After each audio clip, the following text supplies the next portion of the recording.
살펴보는 시간 갖도록 하겠습니다. 오늘 다 함께 살펴볼 하나님의 말씀은 갈라디아서 말씀입니다. 갈라디아서 오늘은 4장 8절에서 16절 말씀까지 말씀을 살펴보도록 하겠습니다. 갈라디아서 4장 8절에서 16절입니다. 8절 말씀 제가 먼저 읽겠습니다.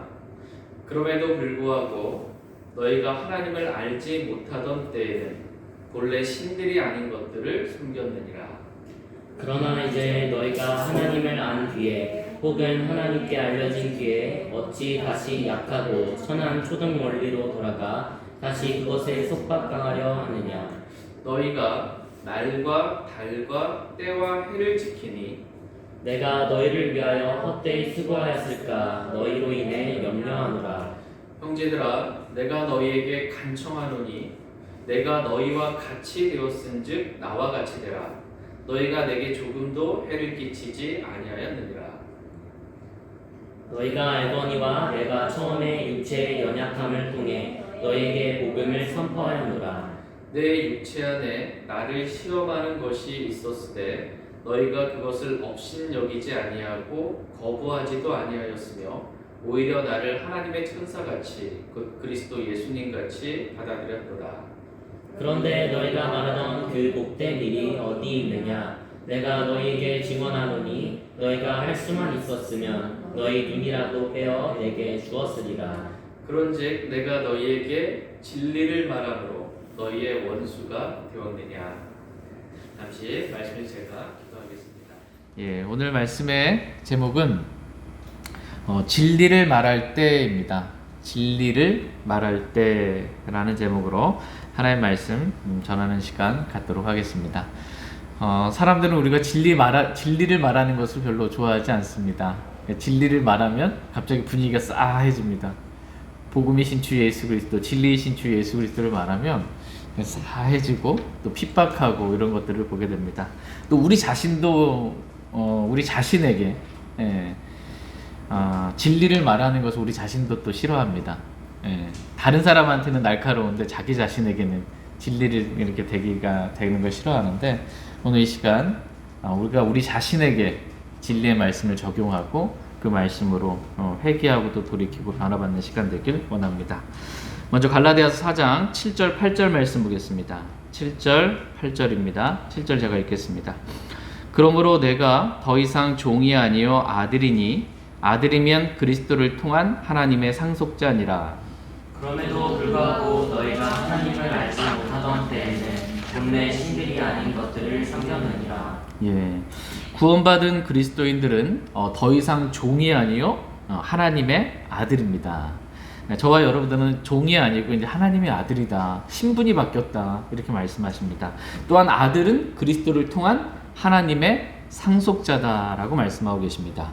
오늘 본문 말씀 8절에서는 그럼에도 불구하고 라고 이렇게 시작합니다. 이 말씀의 의미는 너희가 하나님의 아들이고 또 상속자임에도 불구하고 너희가 하나님을 알지 못하던 때에는, 즉 너희가 구원받지 못했을 때에는 본래 신들이 아닌 것들을 너희가 섬겼다라는 것입니다. 우리는 여기서 사람이 하나님을 알지 못하면 얼마나 어리석게 되는가 라는 것을 보게 됩니다. 그러니까 성경의 하나님을 알지 못하면 사람들은 어리석게 됩니다. 본래 신들이 아닌 것들을 마치 신인 것처럼 섬기게 된다라는 것입니다. 다 같이 이사야서 44장 말씀 보겠습니다. 이사야서 44장 15절에서 17절 말씀 보겠습니다. 이사야서 44장 15절에서 17절 말씀, 천천히 15절 말씀 제가 먼저 읽겠습니다. 그러면 그 나무는 사람을 위한 땔감이 되리니 사람이 그 나무를 취하여 자기 몸을 따뜻하게 하기도 하고 참으로 거기에 불을 붙여 빵을 굽기도 하는도다. 참으로 그가 신을 만들어 그것에게 경배하기도 하며 그것으로 새긴 형상을 만들고 거기에 엎드리기도 하는도다.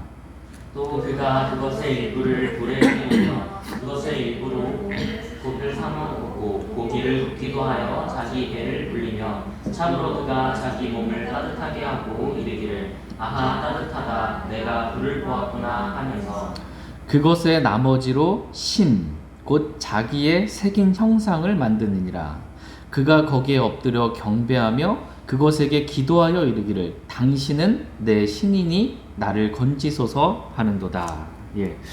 우리는 여기서 하나님을 알지 못하는 그러한 사람을 보게 됩니다. 이 사람은 이제 산에 가서 나무를 이렇게 해다가 나무의 일부분을 가지고서는 땔감으로, 추우니까 땔감으로도 쓰고, 또 그것의 일부로는 빵을 굽는 데 쓰기도 하고, 또 그것의 나머지로는 이 나무로 신을 만들어서 그것에게 경배하기도 한다라는 것입니다. 당신은 내 신이니 나를 건지소서라고 나무로 자기가 만든 신에게 기도한다라는 것입니다. 자기가 나무를 가져다가 만들어 놓고서는 신이라고 이렇게 섬기면서 엎드려 거기에 경배하고 기도하고 있는 것입니다. 여러분 보기에 어떠세요? 얼마나 어리석은 것입니까? 예전에 어떤 분이 그랬는데, 예전에 그 돼지머리 갖다 놓고 이렇게 제사 지내잖아요. 그러고서는 거기 돼지머리에다 엎드려서 이제 절한 다음에 나중에 끝난 다음에 돼지 귀 잘라다가 이렇게 소금 찍어서 먹고 새우젓 찍어서 먹고 자기가 엎드려 경배하고 다시 또 먹고 뭐 이러는 겁니다. 예전에 저희 아이들이 봤던 책 가운데 잘은 기억나지 않는데 이런 책의 내용이 있었어요. 아마 재미있는 좀 그림 동화책 같던 것 같아요. 어른들이 이렇게 형상을 하나 만들어 놓고 소의 형상을 이렇게 만들어 놓고 거기 엎드려 절하고 있는 거예요. 지나가던 애들이 그거 보면서 어른들이 와 저기 소한테 절한다 이러고 이제 지나가는 그러한 내용이었습니다. 그러니까 애들이 봤을 때 왜 어른들이 소한테 절하지? 참 이상한 겁니다. 그러니까 어리석어지는 것입니다. 그러니까 하나님을 모르면, 성경의 하나님을 모르면 자기가 지금 뭔 짓을 하고 있는지 마치 자기가 만들어 놓고 그 신이로 이렇게 여기면서 경배하고 있는, 어리석게 되는 것입니다. 다 같이 로마서 1장 말씀 보도록 하겠습니다. 로마서 1장 23절에서 25절 말씀 보겠습니다. 로마서 1장 23절에서 25절 말씀. 로마서 1장 23절입니다. 23절 제가 먼저 읽겠습니다. 썩지 아니할 하나님의 영광을 썩을 사람이나 새나 네 발 달린 짐승이나 기어다니는 것들과 같은 형상으로 바꾸었느니라. 그러므로 하나님께서도 그들을 그들 마음의 정욕을 통해 부정함에 내주사 그들이 자기들의 몸을 서로 욕되게 하셨으니 그들은 하나님의 진리를 거짓으로 바꾸고 창조자보다 창조물을 더 경배하고 섬겼느니라. 그분은 영원히 찬송받으실 분이시로다. 아멘. 예. 사람이 얼마나 어리석은지 하나님의 그 영광을 썩을 사람이나 새나 네 발 달린 짐승이나 기어다니는 것 같은 형상으로 만들어서, 하나님의 영광을 안 보이잖아. 하나님의 영광이 뭔가 형상으로 만드는 거야. 사람의 형상이든 새의 형상이든 짐승의 형상이든 무슨 기어다니는 이 벌레 같은 형상이든 이걸 만들어 놓고 이게 하나님이다 라고 이렇게 섬긴다라는 것입니다. 그들은 하나님의 진리를 거짓으로 바꾸고 창조자 하나님보다 하나님 만드신 창조물을 더 경배하고 섬겼다라는 것입니다. 이렇게 사람이 하나님을 알지 못하면 본래 신들이 아닌 것들을 신이라고 여기며 섬기게 되는 것을 보게 됩니다. 그래서 어떤 사람은 이 이사야서 말씀처럼 나무를 가져다가 나무를 신으로 섬기기도 하고, 또 이렇게 제주도나 어디 다른 데 지방에 가면 돌 있죠. 돌을 신으로 섬기기도 하고, 지금 이제 또 신년 되면은, 새해가 되면은 해돋이 본다고 떠오르는 태양을 동쪽을 향해 이렇게 딱 하는데 태양신을 숭배하는 겁니다. 그게 태양을 신으로, 또 달을 신으로 섬기는 그런 사람들도 있습니다. 뿐만 아니라 본래 신들이 아닌 사람을 신들이라고 여기면서 사람을 신이라고 섬기기도 합니다. 안사모, 재림예수, 보혜사, 성령님, 하나님 이렇게 섬기고, 장길자를 본래 신이 아니잖아요. 근데 그 장길자를 지금도 살아있는 하나님의 어머니 하나님으로 섬기고, 이만희를 하나님으로 섬기고 문선명을 또 하나님으로 섬기고, 그러니까 이 본래 신들이 아닌 사람을 성경의 하나님을 모르니까 사람을 하나님으로 섬기고 피조물들을 이 하나님으로 섬기는 그런 어리석은 것들을 보게 됩니다. 그런데 하나님을 모르는 사람들이, 성경을 하나님을 모르는 사람들이 그런 건 좀 이해할 수 있지만, 문제는 갈라디아 성도들, 구원받은 하나님을 안다고 하는 갈라디아 성도들이 하나님을 안 뒤에도 다시 약하고 천한 초동 원리로 돌아간다. 이게 문제라는 것입니다. 다 같이 갈라디아 4장 오늘 본문 말씀 9절 말씀 보겠습니다. 갈라디아 4장 9절 말씀 같이 읽겠습니다. 갈라디아 4장 9절 시작. 그러나 이제 너희가 하나님을 안 뒤에 혹은 하나님께 알려진 뒤에 어찌 다시 약하고 천한 초등 원리로 돌아가 다시 그것에 속박당하려 하느냐. 너희가 하나님을 알지 못하던 때에 어리석어서 본래 신들이 아닌 것들을 섬긴 것에 대해서는 이해가 간다 하지만, 어떻게 너희가 하나님을 안 뒤에 혹은 하나님께 알려진 뒤에 어찌 다시 그 구원받기 전에 하나님을 몰랐을 때처럼 다시 약하고 천한 초동 원리로 돌아가 그것에 속박당하려 하느냐라고 지금 사도 바울이 갈라디아 성도들을 책망하고 있습니다. 여기서 말씀을 보시면 하나님을 안 뒤에 혹은 하나님께 알려진 뒤에 라고 이렇게 성경이 표현해주고 있습니다. 그러니까 우리 입장에서 본다면 우리가 구원받을 때 우리는 하나님을 알게 된 것입니다. 그죠? 하나님 입장에서는 우리가 구원받을 때 우리가 하나님께 알려진 사람들이 된 것입니다. 다 같이 무슨 말씀인지 마태복음 7장 22절 23절 말씀 보겠습니다. 마태복음 7장 22절 23절 말씀 보겠습니다. 마태복음 7장 22절 23절 21절서부터 읽겠습니다. 21절서부터 내게 주여 주여 하는 자가 다 하늘의 왕국에 들어가지는 아니하고 오직 하늘에 계신 내 아버지의 뜻을 행하는 자라야 들어가리라. 그날에 많은 사람들이 내게 이르기를 주여 주여 우리가 주의 이름으로 대언하지 아니하였나이까 주의 이름으로 마귀들을 내쫓지 아니하였나이까 주의 이름으로 많은 놀라운 일을 행하지 아니하였나이까 하리니 그때에 내가 그들에게 밝히 말하되 내가 너희를 결코 알지 못하였노라. 불법을 행하는 자들아 너희는 내게서 떠나라 하리라.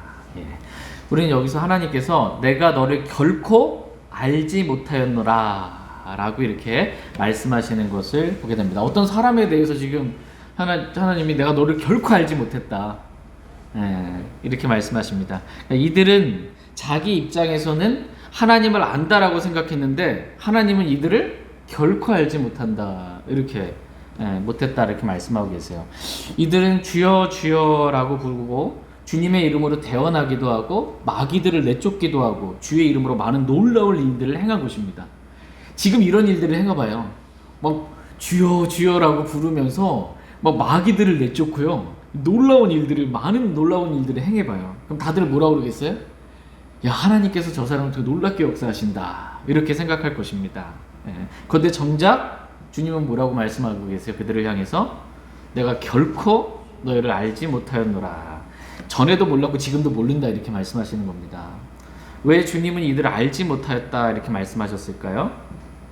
이들은 아버지의 뜻을 행하지 아니하고 불법을 행했기 때문입니다.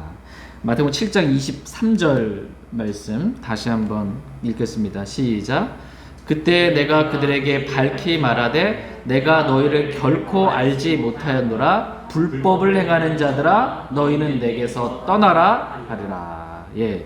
주께서 이들을 알지 못한다고 말씀하신 그 이유가 뭐냐면 이들은 아버지의 뜻을 행하지 아니하고 뭘 행했어요? 불법을 행했기 때문에 알지 못한다 이렇게 말씀하신 겁니다. 불법을 행하고 아버지의 뜻을 행하지 않았기 때문에 알지 못한다 말씀하십니다. 마태복음 7장 21절 말씀도 다시 읽겠습니다. 시작. 내게 주여 주여 하는 자가 다 하늘의 왕국에 들어가지는 아니하고 오직 하늘에 계신 내 아버지의 뜻을 행하는 자라야 들어가리라. 예. 주여 주여 하는 자가 다 하늘의 왕국에 들어가지 아니하고 오직 하늘에 계신 내 아버지의 뜻을 행하는 자라야 들어갈 수 있다. 이렇게 말씀하고 계십니다. 이 구절은 이단들이 또 자주 사용하는 구절 가운데 하나입니다. 이단들이 정말 즐겨 쓰는 구절이에요. 왜냐면 많은 사람들이 교회는 다니잖아요. 그리고 주여 주여 하고서 기도는 하는데 그런다고 니네 하늘나라 가는 게 아니야. 그런다고 니네 구원받는 게 아니야. 하나님의 뜻, 아버지의 뜻을 행해야 구원받을 수 있어 라고 하면서 하나님의 뜻이 뭔지 율법을 비롯해서 자기들이 가르쳐준 대로 그렇게 행해야 구원받는다 이렇게 가르치는 겁니다. 내가 어떻게 하면 구원받을 수 있는지 알려줄게 라고 자기들의 교리를 가르쳐주는 거예요. 그리고 이렇게 행해야 구원받을 수 있지 그냥 교회만 다니면서 주여 주여 한다고 너희도 구원받는 게 아니다. 우리에게만 구원이 있다라고 이렇게 이단들이 많이 즐겨 쓰는 구절 가운데 하나입니다. 그러나 원래 이 말씀의 의미가 무엇인지 하나님의 뜻을 행해야 구원받는다. 그런데 하나님의 뜻이 무엇인지 한번 보겠습니다. 다 같이 요한복음 6장 40절, 중요한 구절입니다. 요한복음 6장 40절. 하나님의 뜻을 행해야 구원받을 수 있어요. 하나님의 뜻이 아닌 다른 거라면 불법인 거예요. 요한복음 6장 40절 같이 읽겠습니다. 요한복음 6장 40절, 39절, 40절 읽겠습니다. 39절. 나를 보내신 아버지의 뜻은 이것이니 곧 그분께서 내게 주신 모든 것 중에서 내가 하나도 잃지 아니하고 마지막 날에 그것을 다시 일으키는 것이니라. 나를 보내신 분의 뜻은 이것이니 곧 아들을 보고 그를 믿는 모든 자가 영존하는 생명을 얻는 것이니라. 마지막에 내가 그를 일으키리라 하시니라. 예, 나를 보내신 분의 뜻은 이것이니, 즉 예수님을 보내신 아버지 하나님의 뜻은 이것이니 곧 뭐예요? 아들을 보고 그를 믿는 모든 자가 영존하는 생명을 얻는 것이다 라고 말씀하고 계십니다. 그러니까 하나님의 뜻은 뭐예요? 예수님을 믿고 예수님을 믿음으로 영원한 생명을 얻으라는 것입니다. 이게 하나님의 뜻이에요. 이게. 그런데 이런 하나님의 뜻은 행하지 아니하고, 그러니까 예수 그리스도를 마음으로 영접하지는 아니하고 예수님을 믿지는 않고 그냥 입술로 주여 주여 부르면서 오늘날로 말하자면 성령 사역한다고 하면서 막 대언하고 막 투시의 은사가 있다고 하면서 막 점치는 영에 사로잡혀가지고 당신 그 사람에 대해서 막 예언을 하는 거예요. 마귀들을 내쫓고 많은 놀라운 일들을 다 행한다 하더라도 하나님은 그들을 향해서 뭐라고 그래요? 불법을 행하는 자들아. 왜? 하나님의 뜻과 다른 불법을 행한 거예요. 내가 너희를 결코 알지 못하느니 너희는 내게서 떠나라 라고 이렇게 말씀하신다라는 것입니다. 그러니까 하나님의 뜻은 뭐예요? 예수 그리스도를 믿는 겁니다. 하나님이 보내신 예수 그리스도를 믿음으로 영원한 생명을 얻는 거, 이게 하나님의 뜻이에요. 근데 예수님 믿진 않고 뭔가 기적들, 놀라운 일들 막 이런 것들만 하고 있는 거예요. 행위로 구원받으려고 하는 겁니다. 이게 불법입니다. 이건 저주받을 다른 복음이에요. 근데 이 갈라디아 성도들은 주 예수 그리스도를 믿음으로 하나님께 알려진 그런 사람들이 된 겁니다.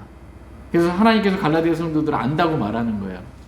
부자와 거지 나사로의 이름을 부르시잖아요. 아는 거예요. 부자는 모르는 게 구원받지 못했기 때문에 이름이 기록이 안 된 것입니다.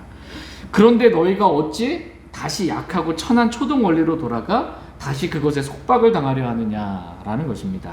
여기서 약하고 천한 초등 원리는 약하고 천한 초등 원리예요. 초등 원리. 이게 뭐냐면 상속자가 원래 모든 것의 주인이나 그가 아이였을 때에는 초등이죠. 아이였을 때에는 이 율법에게, 그죠, 가정교사에게 가르침을 받았던 것처럼 여기서 약하고 천한 초등 원리는 뭐냐면 이 율법을 말합니다. 율법이에요. 그래서 왜 율법으로 돌아가서 다시 약하고 천한 초등 원리 가운데 그 율법을 지키려 하냐 이거예요. 구원받고 난 이후에도 율법을 지키려고 하냐. 왜 날과 달과 절기를 지키는 그런 율법으로 돌아가 속박당하려 하느냐라는 것입니다. 다 같이 오늘 본문 말씀 갈라디아서 4장 10절, 11절 말씀 보겠습니다. 10절입니다. 갈라디아서 4장 10절, 11절, 10절 제가 읽겠습니다. 너희가 날과 달과 때와 해를 지키니. 내가 너희를 위하여 헛되이 수고하였을까 너희로 인해 염려하노라. 예, 당시에 이 갈라디아 성도들은 날과 달과 때와 해를 지켰습니다.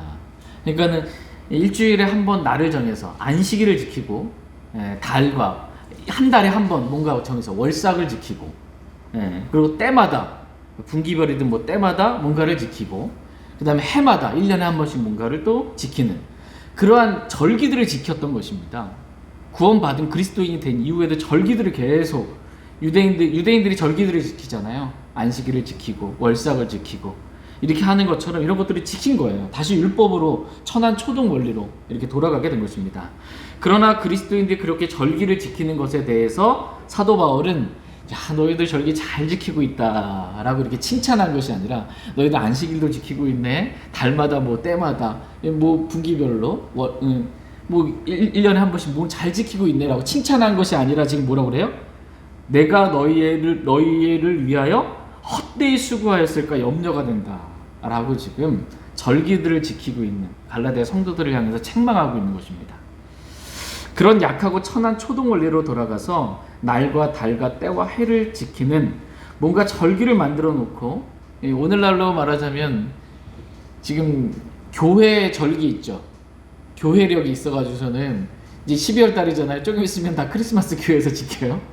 그 다음에 뭐 내년에 또 가서 그러면 이제 봄쯤 돼가지고 사순절, 고난주간 또 지키고, 뭐 부활절 지키고, 뭐 이렇게 만들어 놓고 막 절기들이 엄청 많아요. 교회 추수감사절 뭐 다 절기들을 계속해서 만들어 놓고 이렇게 지키는 것입니다. 그렇게 하는 것은 사도 바울의 수고를, 사도 바울은 그리스도를 전했고 복음을 전했고 진리를 전했습니다. 그 수고를 헛되게 만드는 것이고 모든 것들을 헛되게 만드는 어리석은 것에 불과하다라는 것입니다. 하나님을 알지 못하는 자들이 본래 신들이 아는 것들을 섬기는 것들을 보면, 즉 우상들을 섬기는 사람들을 여러분 보시면 그 사람들이 날과 달과 때와 절기를 지키면서 그것을 지켜야 구원받는다라고 생각하고 있는 것을 여러분 보게 되실 겁니다.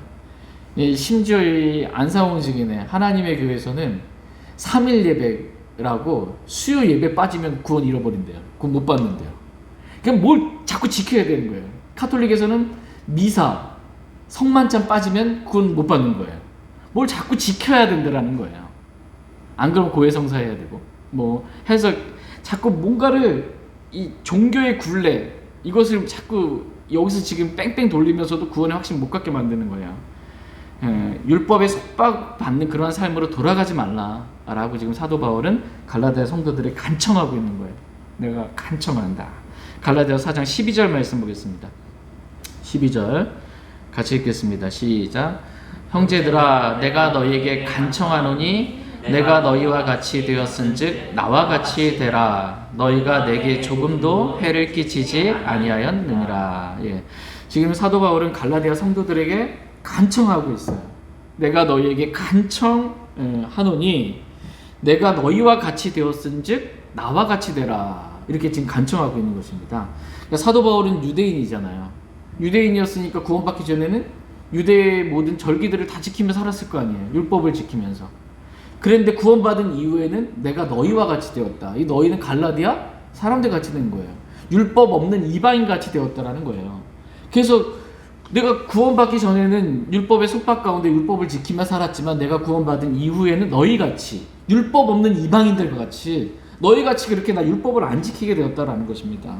그러므로 나와 같이, 즉 율법의 속박으로부터 구속된 나와 같이 너희도 자유롭게 되라는 것입니다. 다시 율법의 속박 아래로 들어가지 말라라고 지금 간청하고 있는 것입니다. 네, 다 같이 갈라디아서 5장 1절 말씀 보겠습니다. 갈라디아서 5장 1절 시작. 그리스도께서 자유로 우리를 자유롭게 하셨으니 그러므로 그 자유 안에 굳게 서고 다시 속박의 멍에를 매지 말라. 예.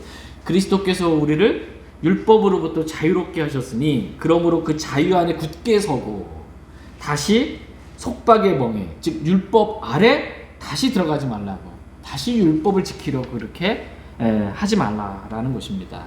내가 지금 너희에게 해를 끼치려고 이러한 말들을 하는 것이 아니다라는 것입니다. 그래서 사도 바울이 처음 갈라디아 지방에 들어갔을 때를 회상하면서 지금 계속 말씀을 기록하고 있습니다. 갈라디아 4장 13절 말씀 보겠습니다. 13절 같이 읽겠습니다. 시작. 너희가 알거니와 내가 처음에 육체의 연약함을 통해 너희에게 복음을 선포하였노라. 너희가 알거니와 내가 처음에 육체의 연약함을 통해 너희에게 복음을 선포하였다라는 것을 너희가 기억하고 있지 않냐. 이게 지금 처음으로 지금 사도 바울과 갈라디아 성도들이 처음 만났을 때 그 사랑의 만남을 지금 회상시켜 주는 거예요. 지금 기억나게 해줍니다. 그 처음 만났을 때 사도 바울이 육체의 연약함이 있었습니다.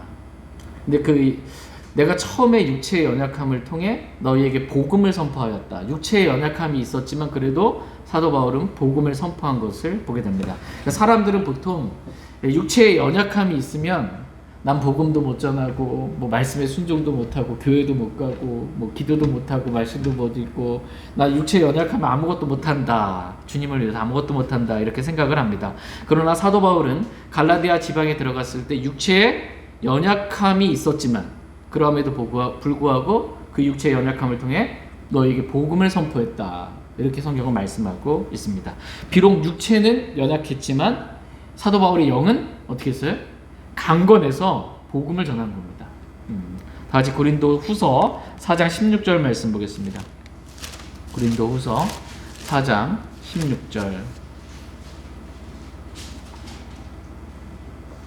고린도 후서 4장 16절 말씀.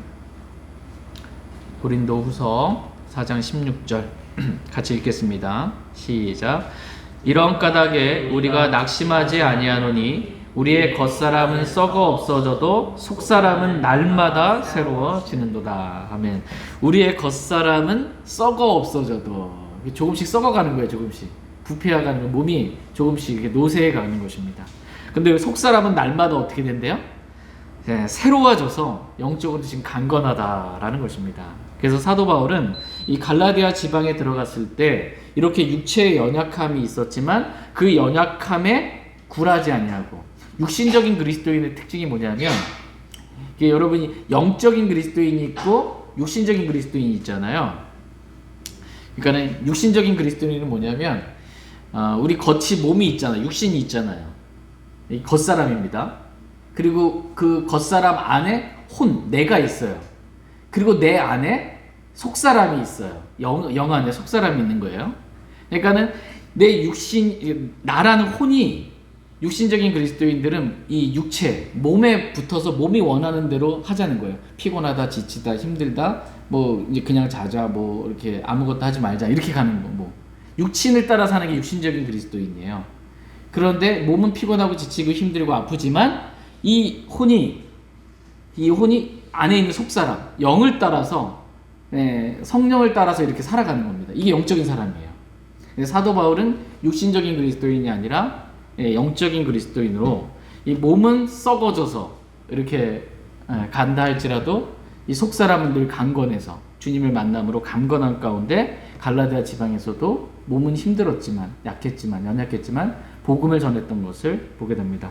저희도 이렇게 몸은 피곤하고 지치고 힘들더라도 우리의 속사람 영만은 주님을 만남으로 인해서 늘 강건하게 주님을 따르고 진리를 선포하고 복음을 전할 수 있기를 원합니다. 오늘날 많은 그리스도인들이 어떻게 보면은 이 겉사람은 좀 그 헬스도 다니고 뭐 다이어트도 하고 뭐 하면서 겉사람의 건강 이거는 참 튼튼한데 속사람은 진짜 말할 수 없이 그렇게 연약한지 모르겠습니다. 근데 우리는 반대가 되기를 원합니다. 물론 둘 다 강건하면 제일 좋겠죠.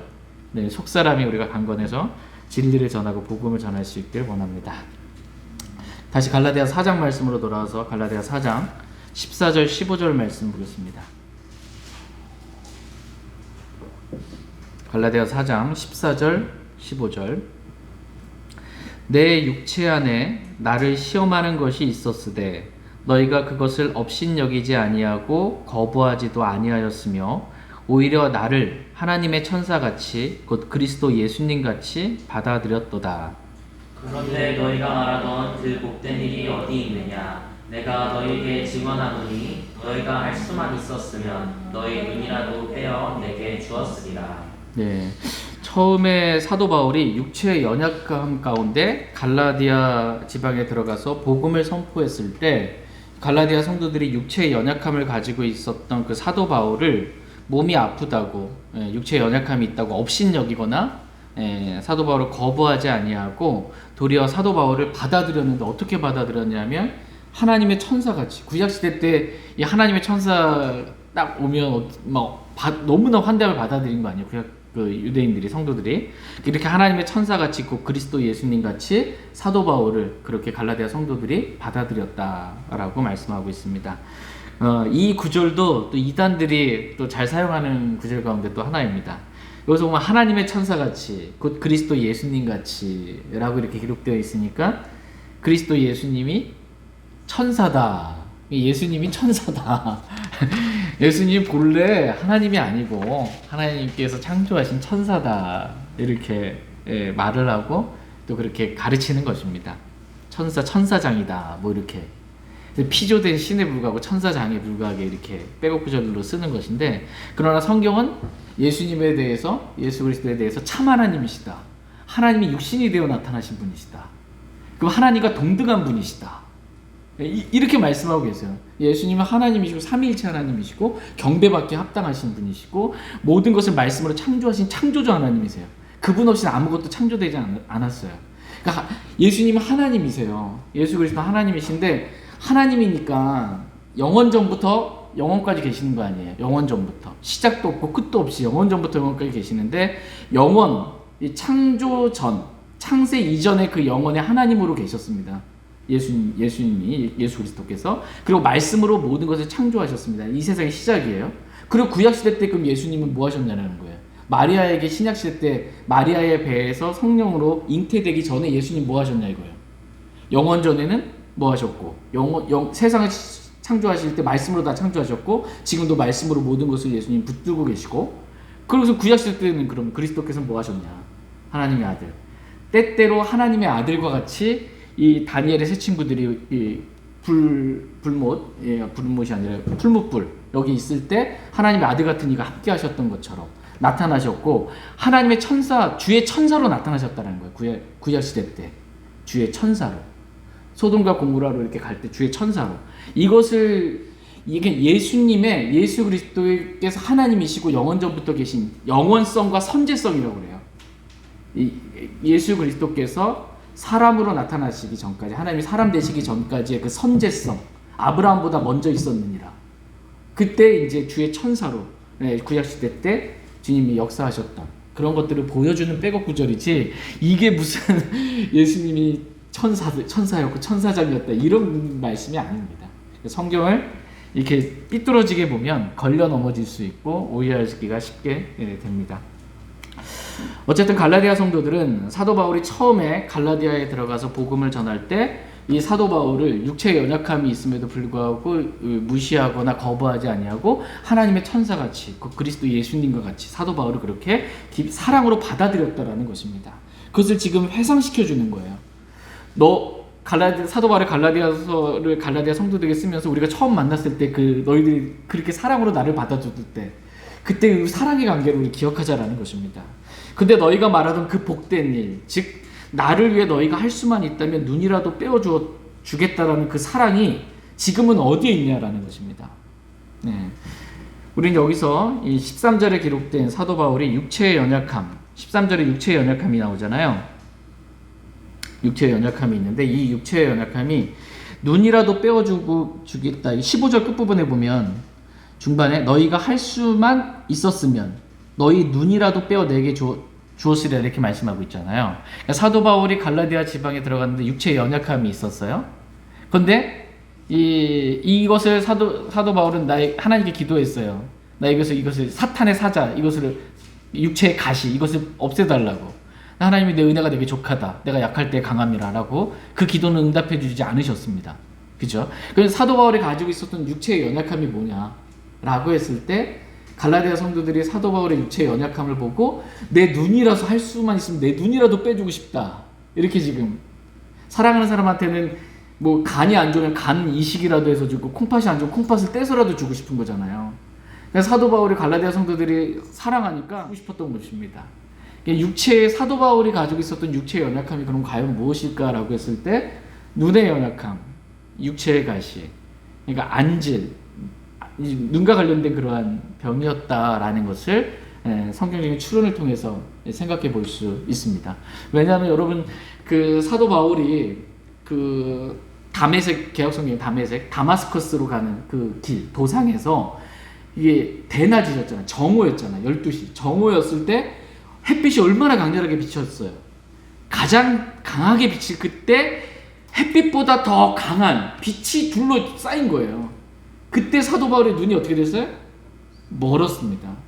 그때 사도 바울의 눈이 멀어서 볼 수가 없었어요. 물론 그 뒤에 이제 아나니아가 와가지고 이제 안수해줘서 눈에 비늘 같은 것이 벗겨지면서 이렇게 볼 수 있게 되었지만 그 이후에 아마 이 사건 이후로 하나님께서는 육체의 가시를 사도 바울에게 주셨던 것 같아요. 눈이 안 좋은. 그래서 이렇게 가끔 찔리기도 하고 아프기도 하고 정말 너무 고통스러운 어떤. 그러면서 자기가 아무것도 아닌 존재라는 것을 주님 처음 만났을 때 그걸 기억했겠죠. 그러면서 복음을 전하고 이렇게 다녔던 것입니다. 하나님 그걸 허락해 주셨던 거예요. 그러한 질병을. 그래서 사도 바울은 특별히 자신의 육체의 연약함을 잘 알고 있는 이 갈라디아 성도들에게 편지를 쓸 때 그 육체의 연약함에 대해서 지금 고백을 하고 있습니다. 다 같이 갈라디아서 6장 11절 말씀 한번 볼게요. 마지막 편지를 마무리하면서 내가 지금 이 편지를 어떻게 쓰고 있는지 너희들이 한번 생각해 보라는 거예요. 갈라디아서 6장 11절 같이 읽겠습니다. 시작. 너희는 내가 내 손으로 너희에게 얼마나 큰 글자로 썼는지 보는도다. 지금 사도 바울이 편지를 쓰는데 직접 쓴 겁니다. 보통 대필해서 쓰기도 하는데 갈라디아 성도들한테 지금 내가 직접 썼는데 어떻게 썼대요? 큰 글자로 썼대요. 요즘 눈이 침침해가지고 큰 글자 성경 봐야 되나? 예. 왜요? 큰 글자를 왜 쓰는 거예요? 눈이 안 좋으니까 쓴 겁니다. 사도 바울이 갈라디아 성도들에게 편지를 쓸 때 큰 글자로 쓴 겁니다. 눈에 연약함이 있었기 때문에. 예. 이것을 갈라디아 성도들은 그 처음 만났을 때 사도 바울의 그 육체의 연약함을 지금 기억하고 있는 것입니다. 그때 얼마나 사도 바울을 우리가 사랑했고 사도 바울이 그 눈으로 인해서 고통받고 있을 때 내 눈이라도 빼앗아 주고 싶었던 그 사랑의 관계를 지금 다시 한번 기억하면서 지금 이 편지를 기억할 수 있도록 이 갈라디아서 말씀을 지금 기록하고 있는 것입니다. 그런데 지금 처음 만남은 그랬잖아요. 사랑의 관계였잖아요. 눈이라도 뺏어주고 싶은. 근데 지금 갈라디아서 쓰면서 진리를 지금 사도 바울이 말하고 있으니까 내가 너에게 진리를 말함으로 원수가 되었느냐. 원수 관계가 지금 된 겁니다. 갈라디아서 4장 16절 말씀 보겠습니다. 갈라디아서 4장 16절 같이 읽겠습니다. 네, 시작. 그런즉 내가 너희에게 진리를 말함으로 너희의 원수가 되었느냐. 지금 사도 바울이 진리를 갈라디아 성도들에게 지금 말한 거예요. 그랬더니 관계가 어떻게 돼버린 거예요? 지금 원수처럼 된 겁니다. 지금 갈라디아 성도들이 사랑으로 대하는 게 아니고 바울이 진리를 말했더니 지금 바울을 대할 때 원수처럼 대하는 거예요. 그 예전에 그 사랑으로 대했던 눈이라도 뺏어주고 싶은 그 마음은 싹 사라지고 진리를 말했더니 지금 갈라디아 성도들이 사도 바울을 원수처럼 대하는 걸 지금 바울이 느끼는 겁니다. 지금 왜 그러냐 하면 갈라디아 성도들이 율법주의자들에게 지금 미혹된 상태예요. 약하고 천한 초등 원리로 돌아가면 안 되는데 지금 율법으로 지금 돌아가 버린 거예요. 그래서 율법을 지켜야 뭔가 구원받을 수 있고 또 구원을 유지할 수 있고 율법을 지켜야 뭔가 영적으로 더 좋아질 수 있고 이렇게 지금 미혹된 겁니다. 그런데 사도 바울은 지금 계속 뭐라고 말하는 거예요? 지금 너희 율법을 하나님께서 기뻐하지도 않고 원하시지도 않고 율법을 지키면 안 된다. 그 원리로 돌아가면 안 된다라고 계속해서 지금 말해주고 있는 거예요. 근데 이들은 지금 속아가지고 율법을 지켜야 되는 줄 알겠는데 사도 바울은 진리를 말하는 거예요. 율법 지키면 안 된다. 율법으로 돌아가면 안 된다. 라고 말하니까 지금 관계가 지금 깨어지게 된 겁니다. 근데 이러한 일들은 과거 구약시대 때도 있었고요. 예수님 당시에도 있었고 오늘날에도 여전히 일어나고 있는 그러한 일들입니다. 진리를 말함으로 원수가 되는 것. 진리를 말함으로 관계가 틀어지는 것. 다 같이 마태복음 5장 말씀 보겠습니다. 마태복음 5장 11절 12절 말씀. 마태복음 5장 11절 12절 말씀 보겠습니다. 11절 제가 먼저 읽겠습니다.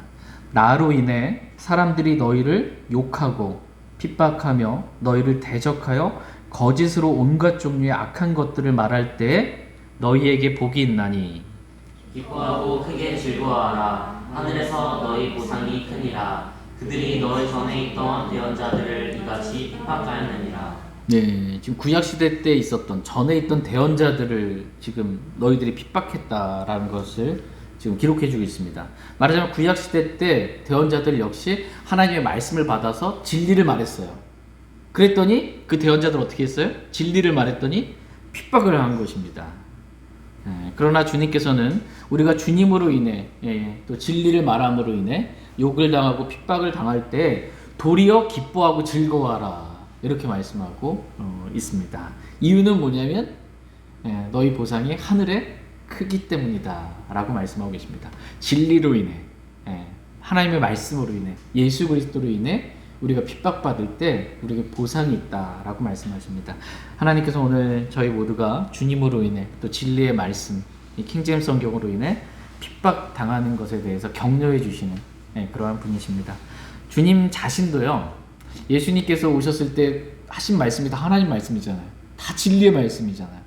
예수님이 진리의 말씀을 말했는데 도리어 사람들에게 핍박받고 사람들이 예수님 믿지 않았던 그러한 것을 보게 됩니다. 요한복음 8장 말씀 보겠습니다. 요한복음 8장 45절에서 47절 말씀 보겠습니다. 요한복음 8장 45절에서 47절입니다. 45절 제가 먼저 읽겠습니다. 그런즉 내가 너희에게 진리를 말함으로 너희가 나를 믿지 아니하는도다. 너희 중에 누가 내게 주를 깨닫게 하겠느냐? 또한 내가 진리를 말할진대 너희가 어찌하여 나를 믿지 아니하느냐? 하나님에게서 난 자는 하나님의 말씀들을 듣나니 그러므로 너희가 그것들을 듣지 아니함은 너희가 하나님에게서 나지 아니하였기 때문이라 하시니라. 하나님에게서 난 자는 어떻게 한대요? 하나님의 말씀들을 듣는다 이렇게 말씀하고 계세요. 하나님의 말씀 잘 안 듣는 이유가 뭐냐? 하나님께서 나지 않았기 때문에, 구원받지 않았기 때문에 하나님의 말씀, 진리의 말씀을 거부하는 것이다 이렇게 말씀을 하십니다. 근데 보통 우리는 보통 생각할 때 예수님께서 이 땅에 오셔서 진리를 말하면, 예수님이 진리를 말하면 다 믿을 것 같잖아요. 그렇죠? 내가 말하면 좀 설득력도 없고 안 될 것 같은데, 예수님이 말하면 다 믿을 것 같은데 오늘 본문 말씀 보니까 예수님이 진리를 말해도 사람들이 믿지 않았던 것을 보게 됩니다. 믿지 않았어요. 예수님 진리를 말하는데 믿지 않는 거예요. 이것은 예수님께 문제가 있는 거예요? 아니면 진리에 문제가 있는 거예요? 아니면 그것을 듣는 사람의 마음에 문제가 있는 거예요? 네, 사람의 마음에 문제가 있는 거지 예수님께 문제가 있거나 진리에 문제가 있는 게 아닙니다. 사람의 마음에 문제가 있는 것입니다. 사도행전 17장 말씀 한번 보겠습니다. 사도행전 17장. 사도행전 17장 32절에서 34절 말씀. 사도행전 17장 32절에서 34절입니다. 32절 제가 먼저 읽겠습니다. 그들이 죽은 자들의 부활에 대하여 들을 때 어떤 사람들은 조롱하고 다른 사람들은 말하기를 이 일에 대하여 우리가 내 말을 다시 듣겠다 하니 이에 바울이 그들 가운데서 떠나니라. 그러나 어떤 사람들은 그에게 굳게 붙어 믿었는데 그 가운데는 아레오바고의 일원인 디오니시우스와 다마리스라 하는 여자와 또 그들과 함께한 다른 사람들도 있더라. 우리는 여기서 사도 바울이 죽은 자들의 부활에 관한 그 진리를 말했습니다. 부활에 관한, 죽은 자들의 부활에 관한 진리를 말했는데, 성경에 보면 그 생명의 부활이 있고 정죄의 부활이 있어요. 예수 그리스도께서 부활하셨고요. 부활 그러면 몸의 부활입니다. 생명의 부활은 구원받은 사람들의 이 첫째 부활이에요.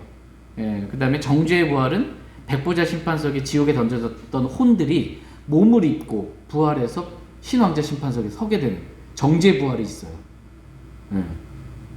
이런 부활에 대해서 지금 얘기하니까, 진리를 말하니까 다 같이 진리를 들었음에도 불구하고 어떤 사람들은 반응이 어때요? 조롱하고.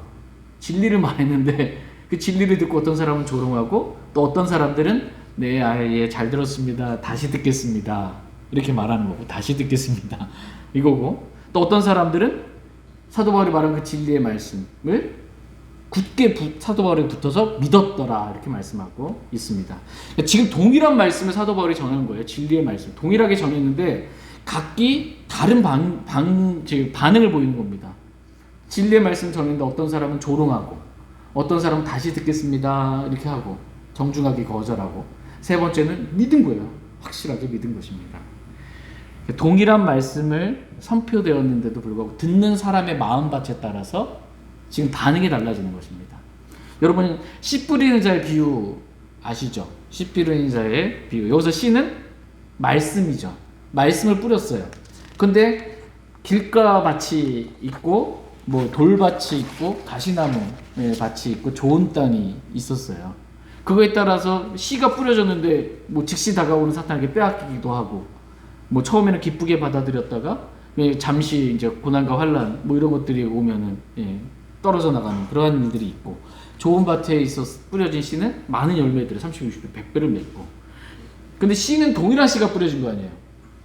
근데 여기서 밭은 마음밭이거든요. 사람의 마음의 상태에 따라서 이게 반응이 다르다는 것입니다. 그러니까 씨의 문제가 있는 것이 아니고, 진리의 말씀의 문제가 있는 것이 아니고, 그 진리를 받아들이는 사람의 마음밭에 문제가 있는 것이다 라고 성경은 지금 말씀하고 있습니다. 그러니까 갈라디아 성도들의 처음의 마음은 육체의 연약감 가운데 사도 바울이 와서 복음을 전했을 때 기쁨으로 그것을 받아들이고 막 사랑으로 눈이라도 빼주고 싶은 그러한 심정이었는데, 지금 동일하게 이제 사도 바울이 진리를 말하니까 사도 바울이 지금 어떻게 대하는 거예요? 원수처럼 대하는 거예요. 지금 미혹돼서 진리가 아닌 것을 진리라고 여김으로 말미암아 진리를 말했더니, 율법을 지키면 안 된다라고 말했더니 지금 사도 바울을 원수처럼 대하는 그런 관계는 마음의 문제였던 것입니다. 마음의 문제. 사람들은 우리가 진리를 말할 때 우리를 조롱하기도 하고요, 우리를 핍박하기도 하고, 우리를 무시하기도 하고, 우리를 원수처럼 대하기도 합니다. 그러나 하나님은 우리가 진리를 말하고 그러한 핍박을 받을 때 도리어 그것을 기뻐하라 이렇게 말씀하고 계십니다. 이유는 하늘에 너희 보상이 크기 때문이다 라는 것입니다. 저희 모두가 어떠한 일이 있어도 사람들이 우리를 어떻게 대하더라도 그냥 기록된 말씀 그대로만 그냥 말하기 원합니다. 진리의 말씀만 그냥 말하기 원합니다. 나머지는 주님께서 일하실 거예요. 우리가 진리를 말할 때 핍박받을 수 있습니다. 그러나 어떤 사람은 받아들이는 사람이 있을 거예요. 그 사람은 마귀의 올무에 걸린 사람이 어떻게 그 마귀의 올무에서 빠져나와서 자기를 건질 수 있냐면, 진리를 인정함으로 그가 마귀의 올무에서 빠져나올 수 있다 라는 성경 말씀하십니다. 그렇기 때문에 우리는 진리를 전해야 합니다. 사람들이 어떻게 받을지 몰라요. 조롱하는 사람이 있고, 다시 듣겠다는 사람이 있고, 그걸 믿는 사람도 있기 때문에 우리는 그냥 뿌리면 됩니다. 이게 저와 여러분들에게 주신 일입니다. 저희가 담대하게 언제 어느 때든지 진리를 말할 수 있는 저희 모두가 될 수 있길 원합니다. 제가 기도하고 개인적으로 주님 앞에 나아가 기도하는 시간 갖도록 하겠습니다.